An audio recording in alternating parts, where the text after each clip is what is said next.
വർഷം 1989.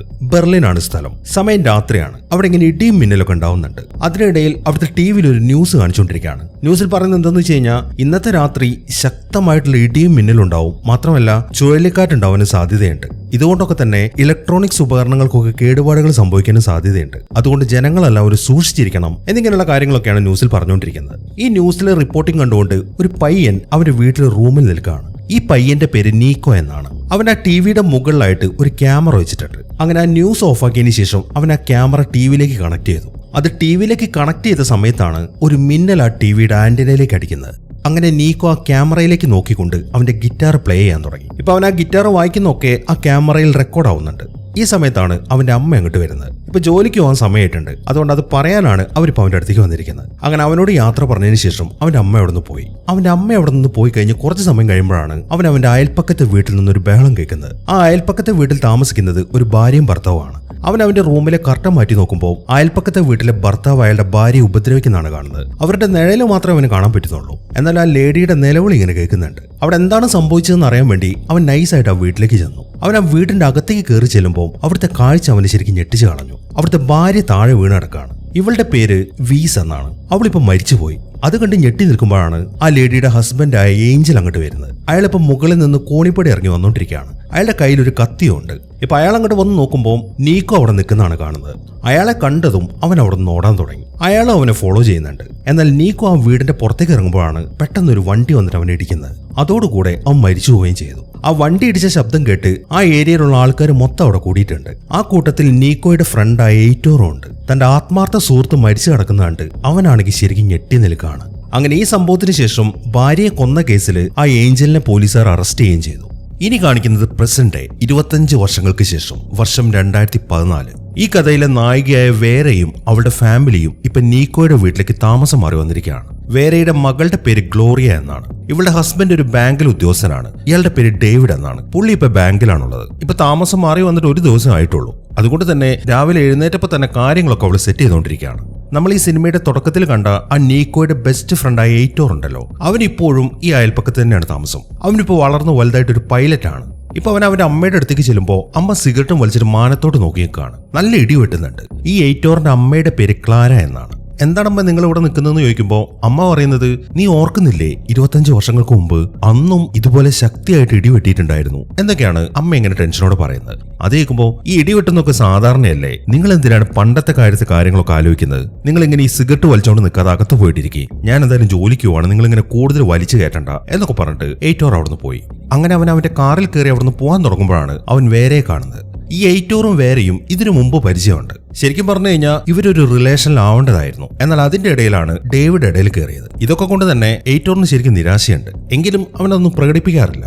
അങ്ങനെ കാര്യങ്ങളൊക്കെ സെറ്റ് ചെയ്തതിന് ശേഷം വേറെ ഇപ്പൊ ഹോസ്പിറ്റലിലെത്തി. ഇവൾ ഇവിടെ നേഴ്സായിട്ടാണ് ജോലി ചെയ്യുന്നത്. ഇപ്പൊ അവളുടെ പേഷ്യന്റിന്റെ കാര്യമൊക്കെ നോക്കുമ്പോഴാണ് അവിടെ ടിവിയിൽ ന്യൂസ് കാണിക്കുന്നത്. ഇപ്പൊ അവിടെ ഇടി വെട്ടുന്നുണ്ടല്ലോ, അതിനെക്കുറിച്ചാണ് ന്യൂസിൽ പറയുന്നത്. 25 വർഷങ്ങൾക്ക് മുമ്പ് ഉണ്ടായ അതുപോലത്തെ ഒരു കാലാവസ്ഥയാണ് ഇപ്പോഴും അനുഭവപ്പെടുന്നത്. അതുകൊണ്ട് അന്നത്തെ സാഹചര്യങ്ങളൊക്കെ വീണ്ടും ആവർത്തിക്കാൻ സാധ്യതയുണ്ട് എന്നൊക്കെയാണ് ന്യൂസിൽ ഇങ്ങനെ പറയുന്നത്.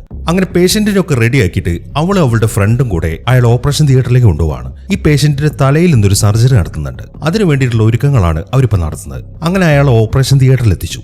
ഈ സമയത്താണ് ഡോക്ടർ അങ്ങോട്ട് വരുന്നത്. ഡോക്ടർ വന്ന ഉടനെ തന്നെ വേരയുടെ അടുത്ത് കാര്യങ്ങളൊക്കെ ഡിസ്കസ് ചെയ്യാൻ തുടങ്ങി. ഇന്നത്തെ കേസിനെ കുറിച്ചാണ് അവർ സംസാരിക്കുന്നത്. അങ്ങനെ ആ സംസാരത്തിന് ശേഷം ഡോക്ടർ വേരയുടെ അടുത്ത് മറ്റൊരു കാര്യം കൂടി ചോദിക്കുന്നുണ്ട്. അല്ല വേര, നീ മെഡിസിൻ പഠിച്ചല്ലേ, പിന്നെ എന്തുകൊണ്ടാണ് നീ അത് ഉപേക്ഷിച്ചത് എന്നാണ് ഡോക്ടർ ചോദിക്കുന്നത്. അത് കേൾക്കുമ്പോൾ ശരിയാണ്, ഞാൻ വളരെ ആഗ്രഹത്തോടെ തെരഞ്ഞെടുത്തൊരു ഫീൽഡായിരുന്നു മെഡിസിൻ. പക്ഷെ പഠനത്തിനിടയിലാണ് എനിക്ക് കുട്ടി ജനിച്ചത്. അതുകൊണ്ട് പിന്നെ എനിക്ക് ആ പഠനം മുന്നോട്ട് കൊണ്ടുപോകാൻ സാധിച്ചില്ല. അതുകൊണ്ടാണ് ഞാൻ നേഴ്സായത്. എന്തായാലും ഞാൻ നേഴ്സായതുകൊണ്ട് നിങ്ങൾക്ക് ഒരു ഉപകാരം ഉണ്ടായി. ഞാൻ എങ്ങാനും മെഡിസിൻ കംപ്ലീറ്റ് ആക്കിയിരുന്നെങ്കിൽ ഈ ഹോസ്പിറ്റലിലെ മികച്ച ന്യൂറോ സർജൻ ഞാനായേനെ എന്നാണ് അവൾ അയാളുടെ അടുത്ത് പറയുന്നത്. അങ്ങനെ ഇന്നത്തെ ഡ്യൂട്ടിയൊക്കെ കഴിഞ്ഞിട്ട് അവൾ നേരെ പോകുന്നത് സ്കൂളിലേക്കാണ്, ഗ്ലോറിയെ പിക്ക് ചെയ്യാൻ വേണ്ടിയിട്ട്.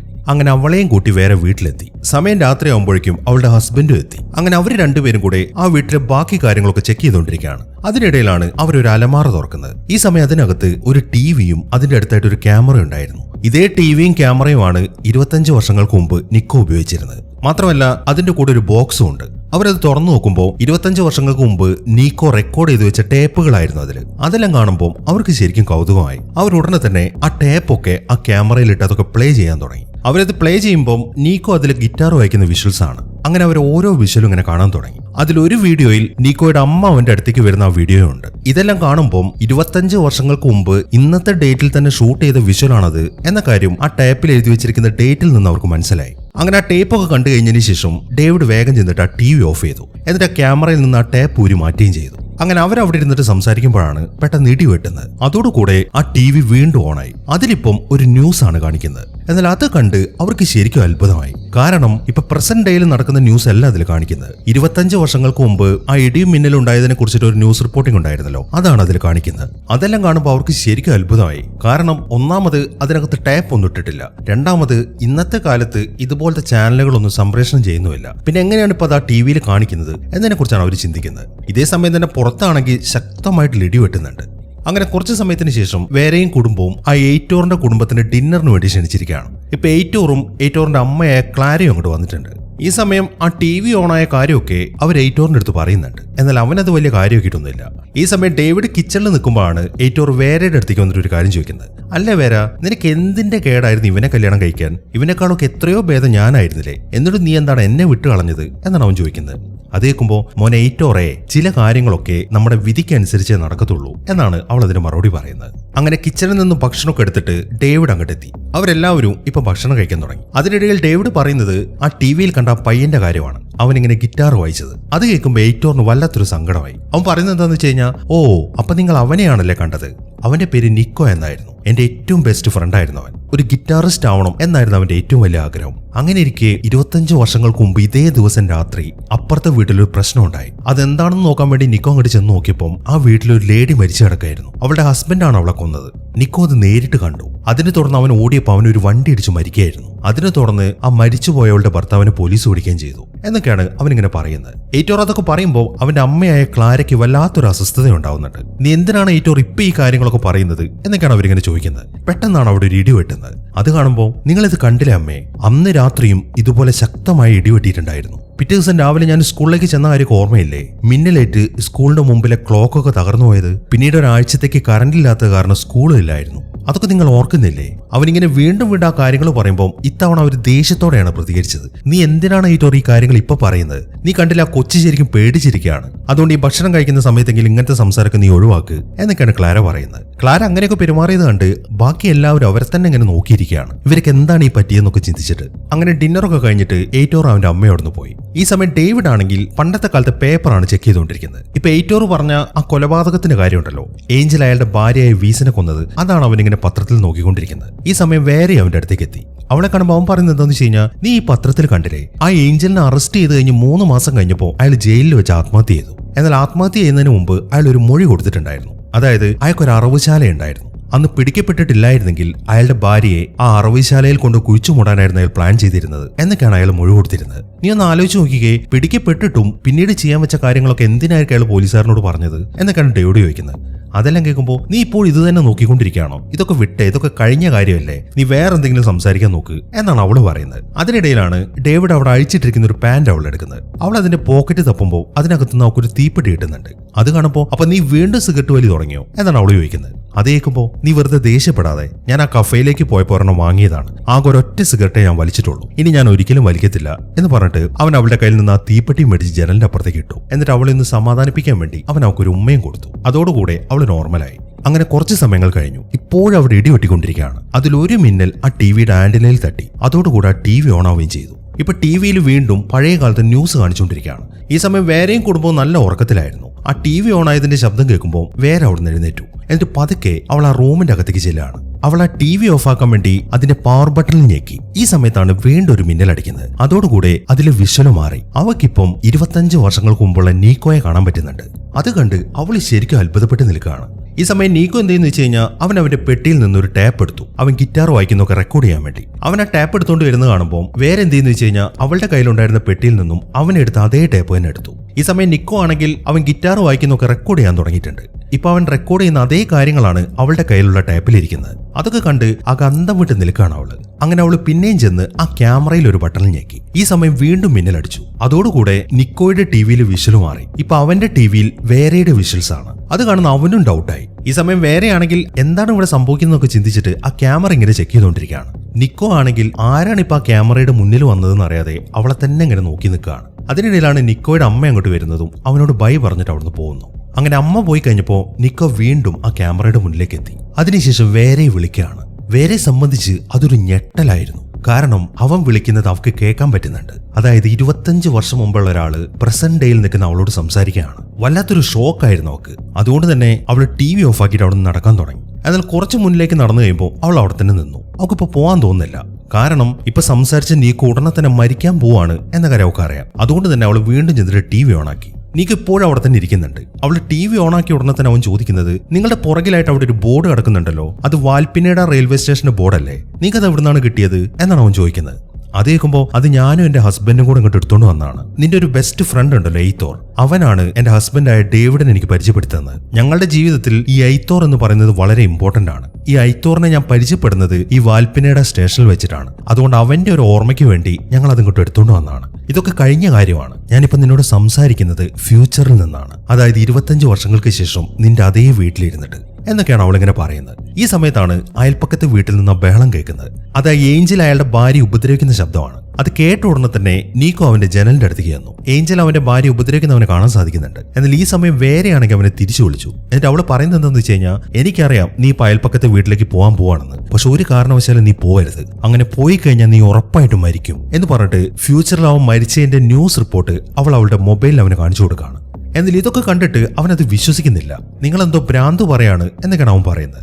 അതേക്കുമ്പോൾ, അല്ല നീക്കോ, ഞാൻ യഥാർത്ഥത്തിൽ സംസാരിക്കുന്നത് ഫ്യൂച്ചറിൽ നിന്നാണ്. നിനക്ക് ഞാനത് ബോധ്യപ്പെടുത്തി തരാം. നാളെ രാവിലെ നീ സ്കൂളിലേക്ക് ചെല്ലുമ്പോൾ എന്താണ് സംഭവിക്കാൻ പോകുന്നത് എന്ന് എനിക്കറിയാം. നീ സ്കൂളിലേക്ക് ചെല്ലുമ്പോൾ മിന്നലേറ്റ് സ്കൂളിന്റെ മുമ്പിലെ ക്ലോക്ക് ഒക്കെ തകർന്നിട്ടുണ്ടാവും. മാത്രമല്ല ഒരാഴ്ചത്തേക്ക് അവിടുത്തെ കറണ്ടൊക്കെ പോയത് കാരണം നിങ്ങൾക്ക് സ്കൂളും ഉണ്ടാവത്തില്ല. ഇതൊക്കെ നാളെ നിനക്ക് കാണുന്നുണ്ടെങ്കിൽ നീ ഇന്ന് ഒരു കാരണവശാലും വീട്ടിൽ നിന്ന് പുറത്തേക്ക് പോകരുത്, അവിടെ തന്നെ ഇരിക്കേ. അങ്ങനെ വരുമ്പോൾ ഞാൻ ഈ പറഞ്ഞ കാര്യങ്ങളൊക്കെ സത്യമാണ് എന്ന് നിനക്ക് നാളെ രാവിലെ തന്നെ ബോധ്യപ്പെടും എന്നൊക്കെയാണ് അവൾ പറയുന്നത്. എന്നാൽ അവൾ എന്തൊക്കെ പറഞ്ഞിട്ടും അവനത് കേൾക്കാൻ കൂട്ടാക്കുന്നില്ല. ഇപ്പൊ പുറത്തിങ്ങനെ ബഹളം നടക്കുന്ന കാണുമ്പോൾ അവൻ അവള് പറയുന്നൊന്നും കേൾക്കാതെ വേഗം തന്നെ വെളിയിലേക്ക് ഓടിപ്പോവാണ്. അവൻ താൻ പറയുന്നത് കേൾക്കാതെ പോയത് കണ്ട് വേറെയാണെങ്കിൽ അവിടെ ഇരുന്ന് കരഞ്ഞുകൊണ്ടിരിക്കുകയാണ്. അപ്പോഴേക്കും ആ TV ഓഫ് ആവുകയും ചെയ്തു. ഇതേ സമയം തന്നെ നീക്കോ ആണെങ്കിൽ അവന്റെ വീട്ടിൽ നിന്ന് ഇറങ്ങിയിട്ട് നേരെ ഏഞ്ചലിന്റെ വീട്ടിലേക്കാണ് പോകുന്നത്. എന്നാൽ അവൻ റോഡിലേക്ക് ഇറങ്ങുമ്പോൾ അവൻ ഇടിക്കേണ്ടിയിരുന്ന വണ്ടി അവിടെ നിന്ന് ക്രോസ് ചെയ്തിട്ട് പോവാണ്. അതുകൊണ്ട് തന്നെ അവൻ ആക്സിഡന്റ് ആയതുമില്ല, അവൻ മരിച്ചതുമില്ല. പിറ്റേ ദിവസം രാവിലെ ജോലിയൊക്കെ കഴിഞ്ഞിട്ട് അവന്റെ അമ്മ വീട്ടിലേക്ക് വരുമ്പോൾ നീക്കോ ഇപ്പോൾ ഒരു പേപ്പറിൽ ഇങ്ങനെ TVയുടെ ചിത്രം വരച്ചിട്ടുണ്ട്. അപ്പൊ അവന്റെ അമ്മയെ കാണുമ്പോൾ അവൻ പറയുന്നത്, അമ്മ ഇന്നലെ ഉറങ്ങാതെ തന്നെ ഞാനൊരു സ്വപ്നം കണ്ടു, ഭാവിയിൽ നിന്ന് ഒരു ലേഡി എന്റെ അടുത്ത് സംസാരിച്ചു എന്ന കാര്യമാണ് അവൻ അവന്റെ അമ്മയുടെ അടുത്ത് പറയുന്നത്. എന്നാൽ അവരത് വലിയ കാര്യമാക്കിയതൊന്നുമില്ല. ഈ സമയം തന്നെ വേറെ എഴുന്നേറ്റ് നോക്കുമ്പോൾ അവൾ ഹോസ്പിറ്റലിലാണ്. ഇപ്പൊ അവിടുത്തെ കുറെ നേഴ്സുമാരൊക്കെ അങ്ങോട്ട് വന്നിട്ട് അവളെ ഓപ്പറേഷൻ തിയേറ്ററിലേക്ക് വിളിക്കുന്നുണ്ട്. അതുകൊണ്ട് തന്നെ അവൾ ഡ്രസ്സൊക്കെ ചെയ്തിട്ട് ഓപ്പറേഷൻ തിയേറ്ററിലേക്ക് എത്തി. എന്നാൽ അവിടുത്തെ കാര്യങ്ങൾ അവളെ ശരിക്കും ഞെട്ടിച്ചു കളഞ്ഞു. ഇപ്പൊ വേറെ നേഴ്സല്ല, അവളിപ്പോ ഡോക്ടറാണ്. അവിടെ കിടക്കുന്ന പേഷ്യന്റിന് ഓപ്പറേഷൻ ചെയ്യേണ്ടത് അവളാണ്. അതായത് നീക്കോ മരിക്കാത്തതുകൊണ്ട് ടൈം ലൈൻ മൊത്തത്തിൽ ചേഞ്ച് ആയിട്ടുണ്ട്. അങ്ങനെ കുറച്ച് സമയങ്ങൾ കഴിഞ്ഞു. നീക്കോ ഇപ്പൊ അവന്റെ സ്കൂളിലേക്ക് എത്തി. അവൻ അങ്ങോട്ട് ചെന്ന ഉടനെ തന്നെ നോക്കുന്നത് അവന്റെ സ്കൂളിന്റെ മുന്നിലുള്ള ക്ലോക്കാണ്. അത് മിന്നലേറ്റ് തകർന്നിട്ടുണ്ട്. മാത്രമല്ല അവിടുത്തെ ആൾക്കാരൊക്കെ പറയുന്നത് ഇവിടെ മൊത്തം കറണ്ട് പോയി, അതുകൊണ്ട് ഇനി കുറച്ച് ദിവസത്തേക്ക് സ്കൂൾ ഉണ്ടാവത്തില്ല എന്നാണ് അവര് പറയുന്നത്. ഇതെല്ലാം കൂടെ കേൾക്കുമ്പോൾ അപ്പൊ വേറെ പറഞ്ഞൊക്കെ സത്യമായിരുന്നു എന്ന കാര്യം നീക്കോയ്ക്ക് ബോധ്യമായി. ഇതേ സമയം തന്നെ വേറെ നേരെ പോയിരിക്കുന്നത് അവളുടെ മകളുടെ സ്കൂളിലേക്കാണ്. എന്നാൽ അവിടുത്തെ കാര്യം അവളെ ശരിക്കും ഞെട്ടിച്ചു കളഞ്ഞു. ഗ്ലോറിയ എന്ന പേരിൽ ഒരു കുട്ടി ആ സ്കൂളിൽ പഠിക്കുന്നില്ല എന്നാണ് അവൾക്ക് അറിയാൻ സാധിച്ചത്. പക്ഷെ അവൾക്കത് വിശ്വസിക്കാൻ സാധിക്കുന്നില്ല. അങ്ങനെ അവൾ അടുത്തതായിട്ട് നേരെ പോകുന്നത് അവളുടെ ഹസ്ബൻഡ് വർക്ക് ചെയ്യുന്ന സ്ഥലത്തേക്കാണ്. എന്നാൽ ഡേവിഡിനെ സംബന്ധിച്ച് ഇപ്പൊ വേറെ അയാളുടെ ഭാര്യയല്ല. ശരിക്കും പറയുകയാണെങ്കിൽ നീക്കോ മരിക്കാത്തോണ്ട് ടൈം ലൈൻ മൊത്തം ചേഞ്ച് ആയല്ലോ. പുതിയ ടൈം ലൈനിൽ വേറെ ഡേവിഡിന്റെ ഭാര്യയല്ല. മാത്രമല്ല ഗ്ലോറിയ എന്ന് പറയുന്ന ഒരു കുട്ടി ജനിച്ചിട്ടുമില്ല. എന്നാൽ ഈ കാര്യങ്ങളൊന്നും വേറെക്ക് മനസ്സിലായിട്ടുമില്ല. ഇതേ സമയം തന്നെ നീക്കോ ആണെങ്കിൽ എയ്റ്റോറിന്റെ വീട്ടിലാണ്. അവരവിടെ ഇരുന്നിട്ട് തലേ ദിവസത്തെ കാര്യങ്ങളാണ് സംസാരിക്കുന്നത്. അതായത് ഏഞ്ചലിന്റെ വീട്ടിൽ നിന്നും വീസിന്റെ നിലവിളി കേട്ടത്. ആ കാര്യമൊക്കെ നീക്കോ എയ്റ്റോറിന്റെ അടുത്ത് പറയുന്നത് എയ്റ്റോറിന്റെ അമ്മയായ ക്ലാരയും കേൾക്കുന്നുണ്ട്. അവരിപ്പോ നീക്കോന്റെ അടുത്ത് ചോദിക്കുന്നത്, നീ നിലവിളി കേട്ടോന്നല്ലാതെ വേറെന്തെങ്കിലും കണ്ടായിരുന്നോ എന്നാണ്. അതേക്കുമ്പോൾ ഞാനൊന്നും കണ്ടിട്ടില്ല എന്നാണ് നീക്കോ മറുപടി പറയുന്നത്. അങ്ങനെ അവരോട് സംസാരിച്ചതിന് ശേഷം നീക്കോയും എയ്റ്റോറും ഇപ്പൊ അവിടുത്തെ ജനൽ വഴി ഏഞ്ചലിന്റെ വീട്ടിലേക്കാണ് നോക്കുന്നത്. എന്നാൽ അവിടെ അവരുടെ അനക്കമൊന്നും കാണുന്നില്ല. ഇതേ സമയം തന്നെ വേറെ നേരെ പോയിരിക്കുന്നത് പോലീസ് സ്റ്റേഷനിലേക്കാണ്. അവിടെ ലേറ എന്ന് പറയുന്നൊരു പോലീസുകാരനുണ്ട്. അവൾ അയാളുടെ അടുത്തേക്ക് ചെന്നിട്ട് അവൾ ഇതുവരെ അനുഭവിച്ച മുഴുവൻ കാര്യങ്ങളും അയാളുടെ അടുത്ത് പറയാണ്. അവൾ ആ പറയുന്ന കഥകളൊക്കെ കേട്ട് ലേറയാണെങ്കിൽ അന്തം വിട്ട് അവളെ തന്നെ ഇങ്ങനെ നോക്കിയിരിക്കുകയാണ്. അങ്ങനെ അവൾ സംസാരിച്ചതിന് ശേഷം ലേർ അവളുടെ അടുത്ത് ചോദിക്കുന്നത് എന്താണെന്ന് വെച്ച് കഴിഞ്ഞാൽ, ഓക്കെ, നിങ്ങൾ പറയുന്നൊക്കെ എനിക്ക് മനസ്സിലായി, എല്ലാം മാറി മറിയുന്നതിന് മുമ്പ് നിങ്ങൾക്ക് അവസാനമായിട്ട് ഓർമ്മയുള്ള കാര്യം എന്താണ് എന്നാണ് അവൻ ചോദിക്കുന്നത്. അതേക്കുന്ന വേറെ പറയുന്നത് നിക്കോയുടെ അടുത്ത് ടിവിയിൽ സംസാരിച്ച കാര്യമാണ്. അതെല്ലാം കേട്ട് ലേറയാണെങ്കിൽ ഒന്നും മിണ്ടാതിരിക്കുകയാണ്. അങ്ങനെ കുറച്ചു സമയത്തിന് ശേഷം കാര്യങ്ങളൊക്കെ അന്വേഷിച്ച് ലേറ വീണ്ടും അവളുടെ അടുത്ത് സംസാരിക്കാൻ തുടങ്ങി. ഞാൻ നിങ്ങളുടെ മുഴുവൻ കാര്യങ്ങളും അന്വേഷിച്ചു. നിങ്ങൾ ഈ പറയുന്ന പോലെ ഡേവിഡ് എന്ന് പറയുന്ന ആളെ നിങ്ങൾ കല്യാണം കഴിച്ചിട്ടില്ല. മാത്രമല്ല ഗ്ലോറിയ എന്ന് പറയുന്ന ഒരു മകൾ നിങ്ങൾക്ക് ജനിച്ചിട്ടുമില്ല. ഞങ്ങൾ അവളുടെ ജനന സർട്ടിഫിക്കറ്റ് ഒക്കെ നോക്കി, അങ്ങനെ ഒരു ജനന സർട്ടിഫിക്കറ്റ് ഇല്ല. മാത്രമല്ല ഗ്ലോറിയ എന്ന് പറയുന്ന ഒരു പെൺകുട്ടിയുടെ ഫോട്ടോ പോലും ഞങ്ങൾക്ക് കണ്ടെത്താൻ സാധിച്ചിട്ടില്ല. വേറെ ആരും അവളെ കണ്ടിട്ടുമില്ല. ഇതുകൊണ്ടൊക്കെ തന്നെ ഒരു കാര്യം പറയാം, നിങ്ങളിപ്പോൾ ഈ പറയുന്ന നിങ്ങളുടെ ഈ ജീവിതം ഉണ്ടല്ലോ, ഇതൊക്കെ നിങ്ങൾ സങ്കല്പിച്ചു കൂട്ടുന്നതാണ് എന്നാണ് ആ പോലീസുകാരൻ പറയുന്നത്. എന്നാൽ വേറെക്കാണെങ്കിൽ അതൊന്നും വിശ്വസിക്കാൻ സാധിക്കുന്നില്ല.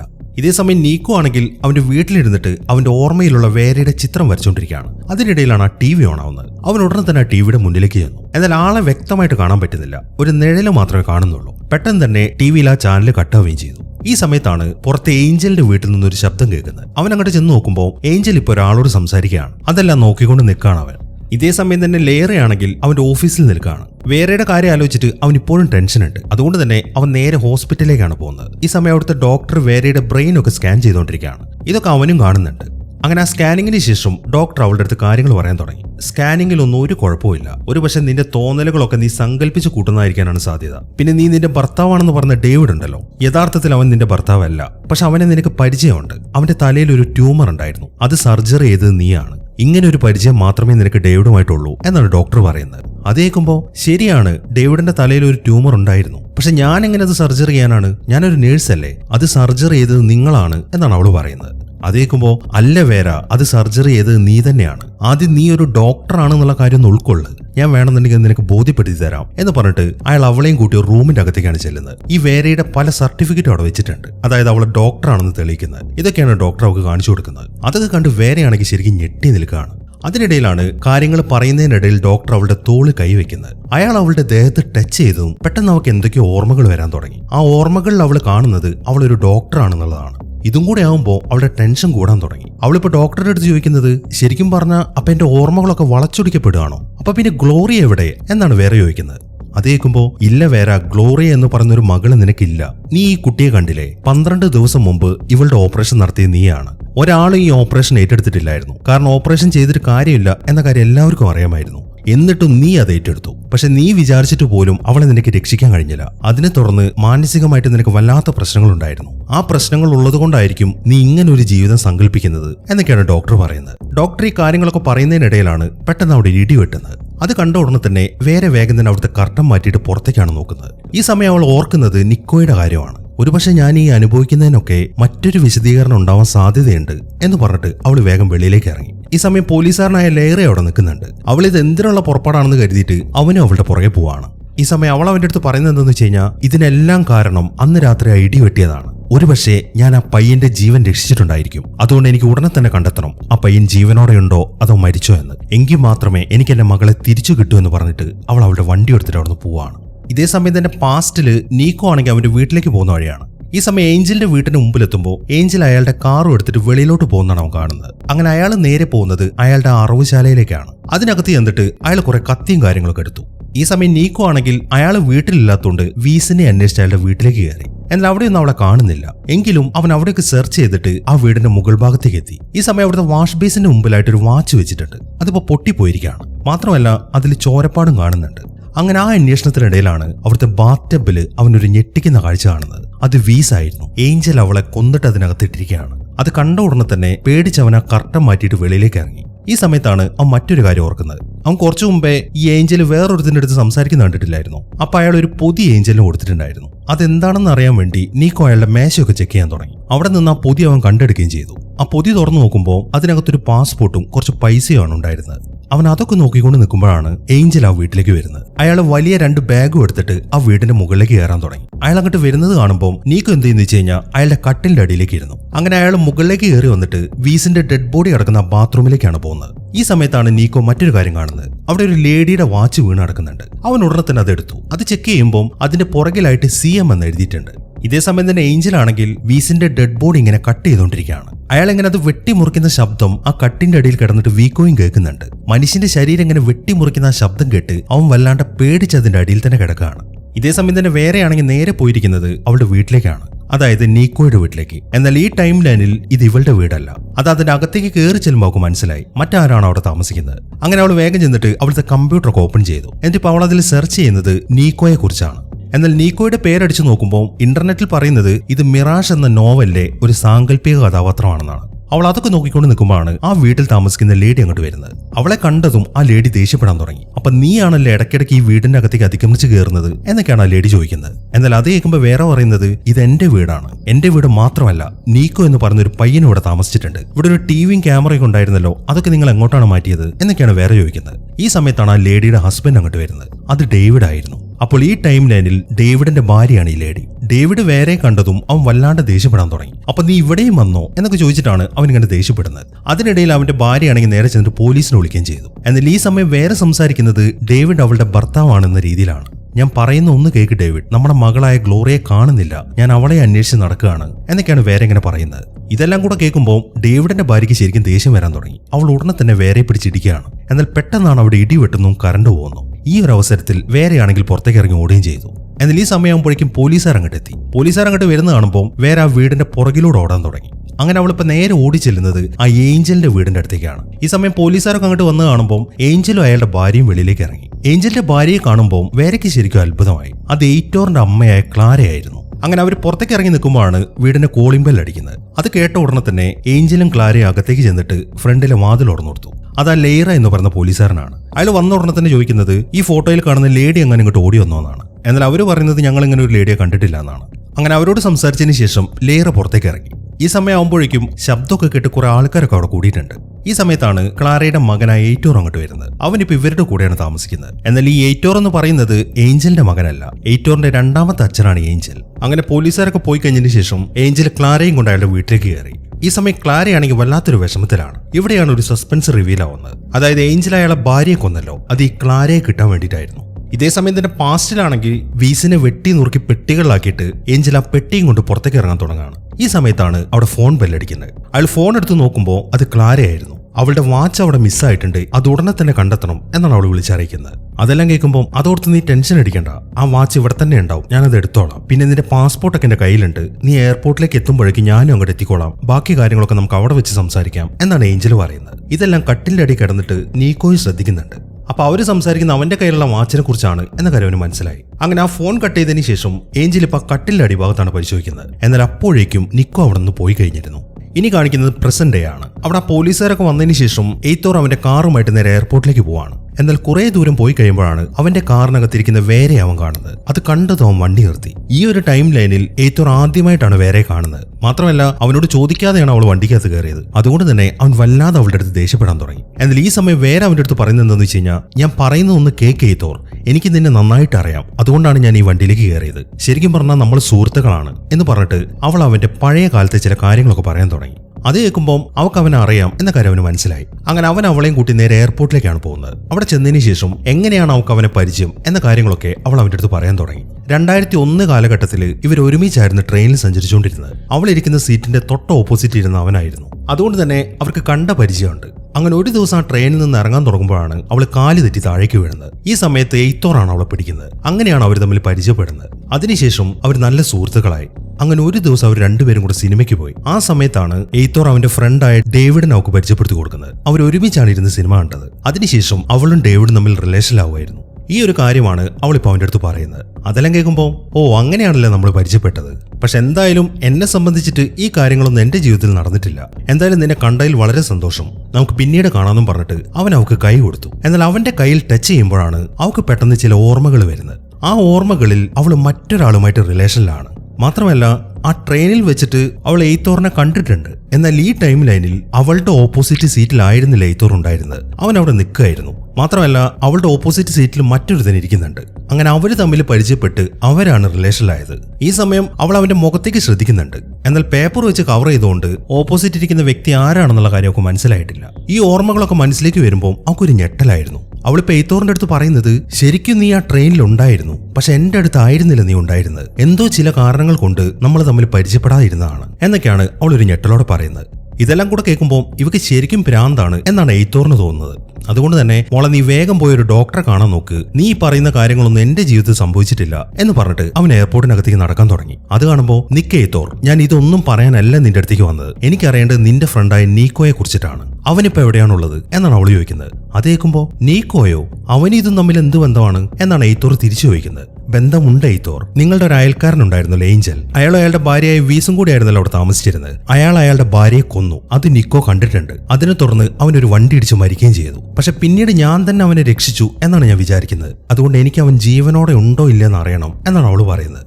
ഏഞ്ചൽ അയാളുടെ ഭാര്യയെ കൊന്നു കേൾക്കുമ്പോൾ എയ്ത്തോറിന് ശരിക്കും ദേഷ്യമാണ് വരുന്നത്. അവൻ പറയുന്നത് എന്താണെന്ന് വെച്ച് കഴിഞ്ഞാൽ, നീ ഇപ്പൊ ഈ പറഞ്ഞ ഏഞ്ചൽ ഉണ്ടല്ലോ, കഴിഞ്ഞ 20 വർഷമായിട്ട് അയാൾ എന്റെ അമ്മയുടെ കൂടെയാണ് ജീവിക്കുന്നത്. അയാൾ എനിക്ക് നന്നായിട്ട് അറിയാം, ഒരിക്കലും ഒരാളെ കൊല്ലാനൊന്നും അയാളെ കൊണ്ട് സാധിക്കത്തില്ല. പിന്നെ നീ പറഞ്ഞ അയാളുടെ ഭാര്യയായ വീസ് ഉണ്ടല്ലോ, അവൾ ആരും കൊന്നിട്ടൊന്നുമില്ല, അവൾ വേറെ ഏതോ ഒരുത്തിന്റെ കൂടെ ഒളിച്ചോടി പോയതാണ്. അതിനുശേഷമാണ് ഏഞ്ചൽ എന്റെ അമ്മയെ കല്യാണം കഴിച്ചത്. അതുകൊണ്ട് നീ വെറുതെ അയാളെ കുറിച്ചിട്ട് ഓരോന്ന് പറയാൻ നിൽക്കണ്ട എന്നൊക്കെ വളരെ ദേഷ്യത്തോടെ പറഞ്ഞതിന് ശേഷം എയ്ത്തോർ വേഗം തന്നെ അവിടുന്ന് പോയി. എന്തു പറഞ്ഞിട്ട് അവൻ വിശ്വസിക്കാത്ത കാണുമ്പോൾ അവളാണെങ്കിൽ ശരിക്കും നിരാശയിൽ നിൽക്കുകയാണ്. ഈ സമയത്താണ് അവിടുത്തെ ടിവിയിൽ ഒരു ഇന്റർവ്യൂവിന്റെ സൗണ്ട് കേൾക്കുന്നത്. ആ ഇന്റർവ്യൂ അറ്റൻഡ് ചെയ്യുന്നത് ആ മിറാഷ് എന്ന് പറയുന്ന നോവലിന്റെ ഓതറാണ്.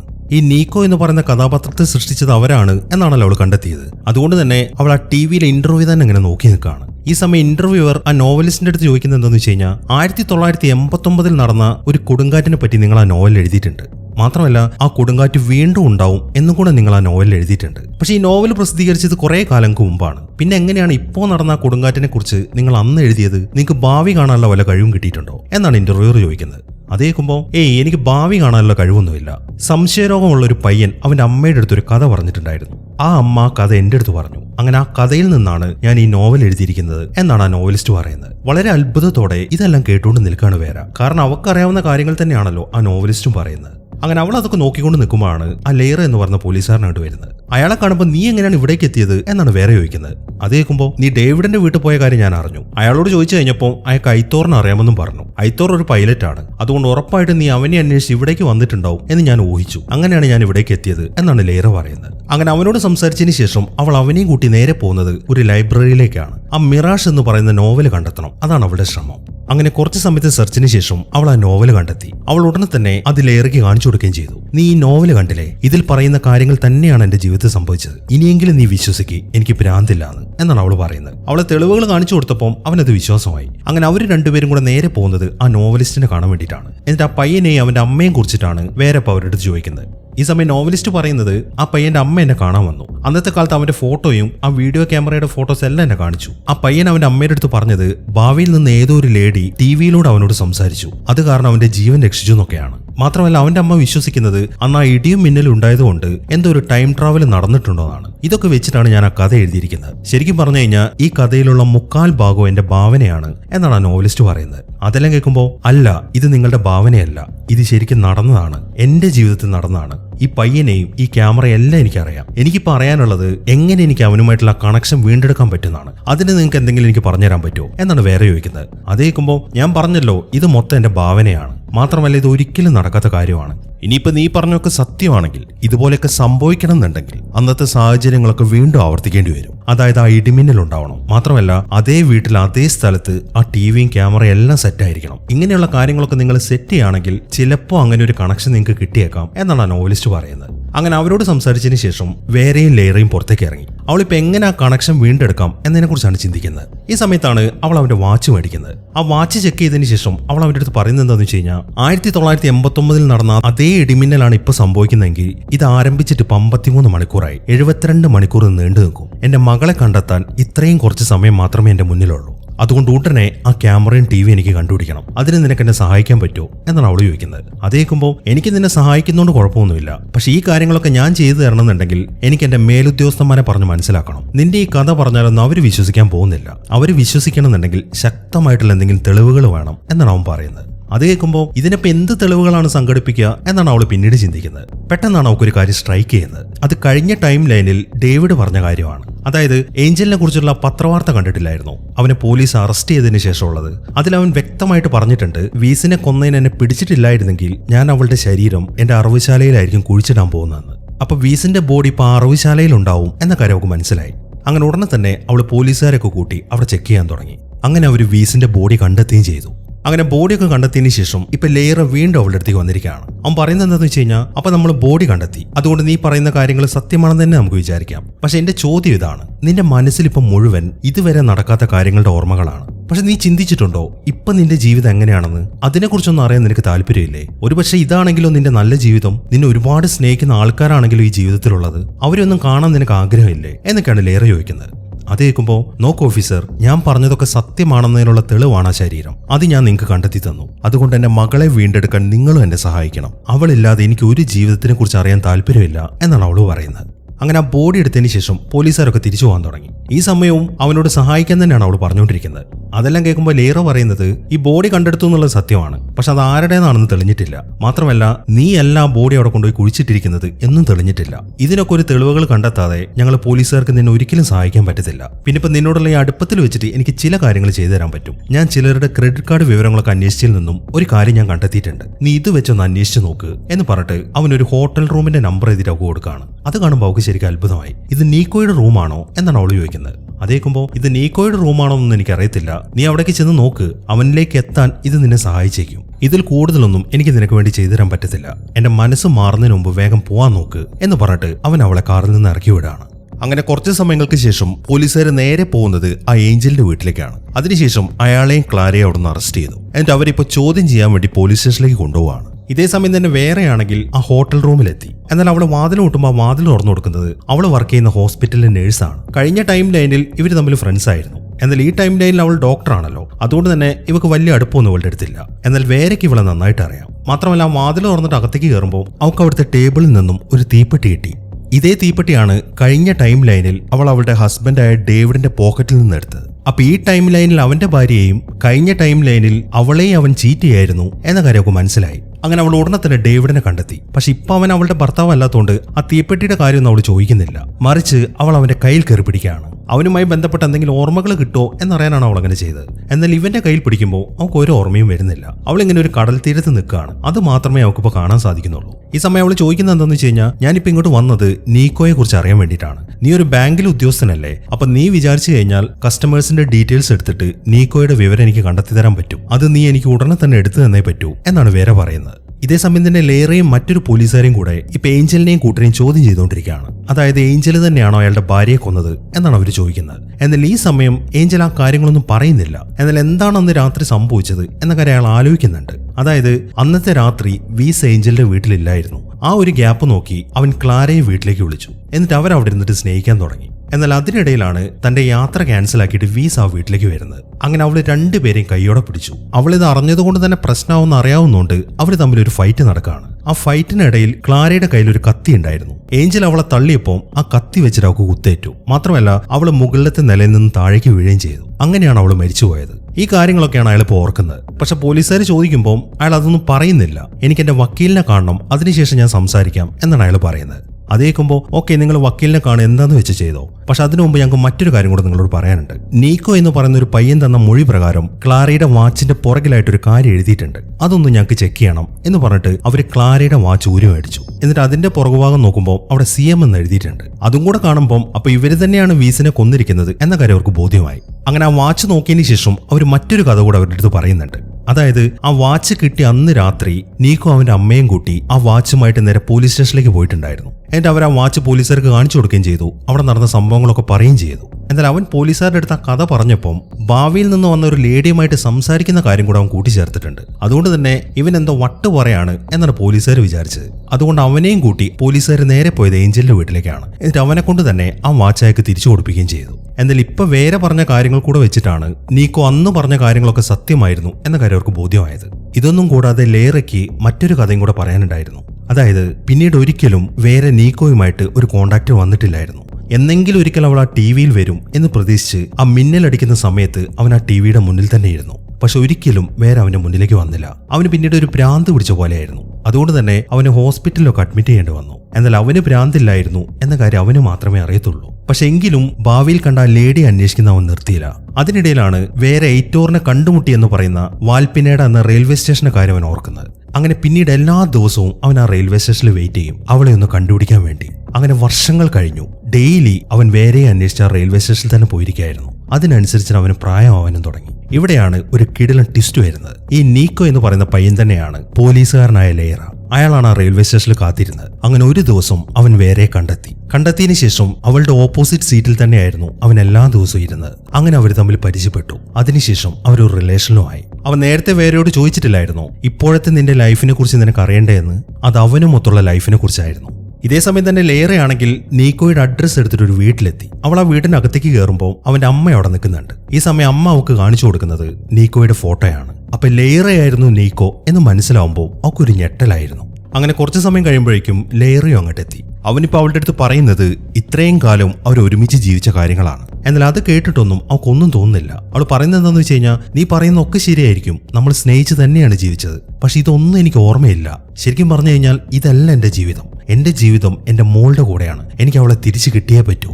അതിന് നമുക്ക് ആകെ ചെയ്യാനുള്ളത് ഒരേ ഒരു കാര്യമാണ്. നീ കണ്ടില്ല ഇടിവെട്ടുന്നത്, ഇപ്പൊ ആ സമയം അവസാനിക്കാനായിട്ടുണ്ട്. എത്രയും പെട്ടെന്ന് നീ 1989 പോ. അവിടെ നിന്ന് നീ പിന്നെ എന്നെ കുറിച്ചുള്ള ഒരു കാര്യം ഓർക്കരുത്. എന്നെ പൂർണ്ണമായിട്ട് നീ മറന്നു കളഞ്ഞേക്കണം. അങ്ങനെ വരുമ്പോ നിനക്ക് ഇത്ര വിഷമം ഉണ്ടാവത്തില്ല. മാത്രമല്ല നീ ഏഞ്ചലിനെയും മറക്കണം. നീ എങ്ങാനും ഭൂതകാലത്ത് ചെന്നിട്ട് അയാളെ കാണിച്ചു കൊടുക്കുകയാണെങ്കിൽ അത് ക്ലാരയുടെ ജീവിതത്തെ ബാധിക്കും. അങ്ങനെ വരുമ്പോൾ അത് എയ്ത്തോറിനെയും ബാധിക്കും. എയ്ത്തോറിനെ ബാധിച്ചു കഴിഞ്ഞാൽ പിന്നെ ഞാനും അവനും തമ്മിൽ പരിചയപ്പെടത്തില്ല. മാത്രമല്ല ഡേവിഡിനെ എനിക്ക് കാണാൻ പറ്റത്തില്ല. അങ്ങനെ വരുമ്പോൾ എനിക്ക് എന്റെ മകളെയും കിട്ടത്തില്ല. അതുകൊണ്ട് നീ വേണ്ട പോലെ കാര്യങ്ങൾ ചെയ്യണം എന്നൊക്കെയാണ് അവള് പറയുന്നത്. എന്നാൽ അവൾ അങ്ങനെയൊക്കെ പറഞ്ഞിട്ടും അവളെ വിട്ടുകളയാന്ന് പറയുന്നത് അവന് ചിന്തിക്കാൻ പോലും പറ്റത്തില്ലായിരുന്നു.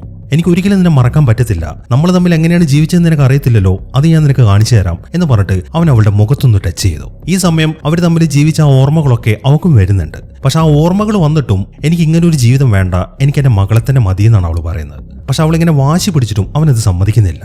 എത്രയൊക്കെ പറഞ്ഞിട്ട് അവൻ സമ്മതിക്കാത്തത് കാണുമ്പോൾ അവളുടെ മുന്നിൽ ഇനി ഒരൊറ്റ വഴിയേ ഉള്ളൂ. അവൾ എന്തെന്ന് വെച്ച് കഴിഞ്ഞാൽ ആ ബിൽഡിങ്ങിന്റെ തട്ടത്തേക്ക് നടക്കാൻ തുടങ്ങി. എന്നിട്ട് അതിന്റെ തട്ടത്തെത്തിയതിനു ശേഷം അവളിപ്പോൾ അവൻ്റെ അടുത്തൊരു കാര്യം പറയാണ്. നീ ഓർക്കുന്നില്ലേ, ഒരിക്കൽ ഞാൻ നിന്റെ ജീവൻ രക്ഷിച്ചതാണ്, ഇനിയിപ്പോ നിന്റെ ഊഴമാണ്, എന്റെ ജീവനെ നീ രക്ഷിക്കണം എന്ന് പറഞ്ഞിട്ട് അവൾ ആ ബിൽഡിങ്ങിൽ നിന്ന് താഴേക്ക് ചാടി. അതോടുകൂടെ അവൾ താഴേക്ക് വീണ് മരിക്കുകയും ചെയ്തു. അത് കാണുമ്പോൾ അവനൊരു ഞെട്ടലായിരുന്നു. ഇനിയിപ്പോൾ അവളെ രക്ഷിക്കാൻ അവന് മുമ്പിൽ ആകെ ഒരൊറ്റ വഴിയാണുള്ളത്. അവൻ വേഗം തന്നെ അവൻ സൂക്ഷിച്ചു വെച്ചിരിക്കുന്ന ടിവിയുടെ അടുത്തേക്ക് എത്തി. എന്നിട്ട് കറക്റ്റ് സമയമാകുമ്പോൾ അവൻ പാസ്റ്റിലെ നീക്കോയുമായിട്ട് കണക്ട് ചെയ്യാണ്. എന്നിട്ട് ഫ്യൂച്ചറിലെ നീക്കോ ഇപ്പൊ പാസ്റ്റിലെ നീക്കോയുടെ അടുത്ത് കാര്യങ്ങൾ മൊത്തം പറഞ്ഞു. അവനാണെങ്കിൽ അതുപോലെ ചെയ്യുകയും ചെയ്തു. അങ്ങനെ മൊത്തം ടൈം ലൈനും വീണ്ടും മാറി മറിയാണ്. വേറെ ഇപ്പൊ കണ്ണു തുറക്കുമ്പോൾ അവൾ നീക്കോയുടെ വീട്ടിൽ തന്നെയാണ് കിടക്കുന്നത്. അവളുടെ തൊട്ടടുത്തായിട്ട് ഡേവിഡും കിടക്കുന്നുണ്ട്. അങ്ങനെ അവിടെ നിന്ന് എഴുന്നേറ്റ ഉടനെ അവൾ അവളുടെ മകളുടെ റൂമിലേക്കാണ് ചെല്ലുന്നത്. ഗ്ലോറി അവിടെ ഇരിക്കുന്നുണ്ട്. അവളെ കണ്ടതും വേരയ്ക്ക് ശരിക്കും സന്തോഷമായി. അവൾ വേഗം തന്നെ ചെന്നിട്ട് അവളെ കെട്ടിപ്പിടിക്കുകയാണ്. അതിനുശേഷം അവൾ നേരെ വീടിന്റെ വെളിയിലേക്കാണ് പോകുന്നത്. അവളുടെ പുറകെ ഡേവിഡും വരുന്നുണ്ട്. ഇവക്ക് ഇത് എന്ത് പറ്റിയതെന്ന് അറിയാൻ. അങ്ങനെ വെളിയിലേക്ക് ഇറങ്ങിയതിനു ശേഷം അവൾ അവിടുത്തെ പുല്ല് മൊത്തം ചെക്ക് ചെയ്യാൻ തുടങ്ങി. ആ പരിശോധനയിൽ അവൻ പുറത്തേക്ക് വലിച്ചെറിഞ്ഞ തീപ്പെട്ടി അവൾക്ക് കിട്ടുന്നുണ്ട്. അതിൽ നിന്നും അപ്പൊ ഇവിടെയും അവൻ തന്നെ ചീറ്റ് ചെയ്യാണ് എന്ന കാര്യം അവൾക്ക് മനസ്സിലായി. ഈ സമയത്താണ് അവൾ മറ്റൊരു കാര്യം കാണുന്നത്. റോട്ടിലൂടെ ഏഞ്ചലും ക്ലാരയും നടന്നു പോവാണ്. അപ്പൊ നീക്കോ പറഞ്ഞതുപോലെ തന്നെ ചെയ്തു എന്ന കാര്യം അവൾക്ക് മനസ്സിലായി. ഇനിയിപ്പോ ഈ ഒരു ടൈം ലൈനിൽ ഡേവിഡ് അവളെ ചീറ്റ് ചെയ്യാണല്ലോ. അതുകൊണ്ട് തന്നെ അവന്റെ കൂടെ ജീവിക്കാൻ അവൾക്ക് താല്പര്യമില്ല. ഉടനെ തന്നെ ലേറയെ കണ്ടെത്തിയേ പറ്റൂ. അതിനുവേണ്ടി അവൾ നേരെ പോകുന്നത് ആ ഏഞ്ചലിന്റെ അറവുശാലയിലേക്കാണ്. അതിനുശേഷം അവിടെ കുഴിക്കാൻ തുടങ്ങി. അവിടെ നിന്ന് അവൾ ആ വീസിന്റെ ബോഡി കണ്ടെത്തുകയും ചെയ്തു. അങ്ങനെ ഉടനെ തന്നെ അവൾ പോലീസുകാരൊക്കെ വിളിച്ചു. ഈ ടൈം ലൈനിൽ ആ കേസ് അന്വേഷിക്കാൻ വരുന്നതും നീക്കോ തന്നെയായിരുന്നു. അവനെ കാണുമ്പോൾ വളരെ സന്തോഷത്തോടെ അവൾ അവന്റെ അടുത്തേക്ക് ചെന്നു. എന്നാൽ ഈ ടൈം ലൈനിൽ നീക്കോയ്ക്ക് അവളെ ഓർമ്മയില്ല. അവൾ അങ്ങോട്ട് വന്നിട്ട് അവന്റെ പേര് വിളിക്കുന്ന കാണുമ്പോൾ എനിക്ക് നിന്നെ അറിയാമോ എന്നാണ് അവൻ ചോദിക്കുന്നത്. അത് കേൾക്കുമ്പോൾ അറിയാൻ നീക്കോ, പക്ഷെ ഇതുവരെയായിട്ടും നിനക്ക് എന്നെ ഓർമ്മ വന്നിട്ടില്ല എന്നാണ് അവൾ പറയുന്നത്. അവൾ അത് പറയുമ്പോഴാണ് ഇത് പണ്ട് അവനെ വിളിച്ച ലേഡി ആയിരുന്നു എന്ന കാര്യം അവൻ ഓർമ്മ വരുന്നത്. അത് ഓർമ്മ വന്നതും അവന്റെ കണ്ണുകൾ നിറയാൻ തുടങ്ങി. അത് കണ്ട് അവനെ തന്നെ നോക്കി നിൽക്കുകയാണ് അവൾ. ഇനിയിപ്പോ അവളുടെ മകളെ നഷ്ടപ്പെടാതെ തന്നെ അവനുമായിട്ട് പുതിയൊരു ജീവിതം അവൾക്ക് സ്റ്റാർട്ട് ചെയ്യാൻ പറ്റും. അവൾക്കൊരിക്കലും ആ ജീവിതം വേണ്ടാന്ന് വെക്കാൻ പറ്റത്തില്ല. കാരണം അത്രമാത്രം അവൻ അവളെ സ്നേഹിക്കുന്നുണ്ട്. ഈ ഒരു സീനും കാണിച്ചിട്ടാണ് ഈ സിനിമ അവസാനിക്കുന്നത്. അപ്പൊ എങ്ങനെയുണ്ടായിരുന്നു? എന്താണെങ്കിലും നിങ്ങളുടെ അഭിപ്രായങ്ങൾ എഴുതി അറിയിക്കാൻ മറക്കരുത്. അപ്പൊ പുതിയൊരു കിടിലൻ സിനിമയുമായിട്ട് നമുക്ക് അടുത്ത വീഡിയോയിൽ കാണാം.